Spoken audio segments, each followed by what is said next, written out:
Мен Сейітбек Күләш дарынды балаларға арналған Жамбыл атындағы облыстық мамандандырылған мектеп-гимназия интернатының 74-ші түлегімін. Хан апамыз дәріс берген ордадан білім алғанымда мақтан етемін. Қазіргі таңда сол ұлы жолды жалғастыру мақсатында қазақ тілі мен әдебиеті мамандығының 1-ші курс студентімін. Мен үшін ұстаз болу ол жүректің батырлығы. Әйгерім Уәлиева, не деген ғажап жаныңсы. Күн дидарында мейірім төккен арайлым, қызыға саған, құрметпен саған қараймын.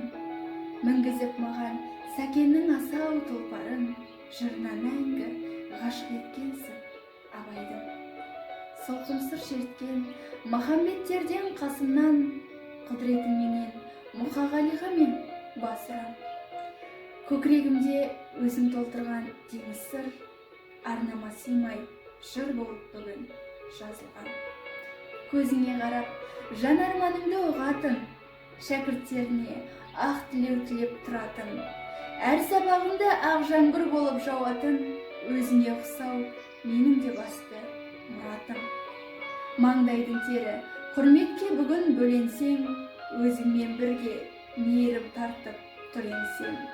Кеудеме әкеп күн бірде-күн бір жыр қиған, не деген ғажап, не деген асыл жан еңсең.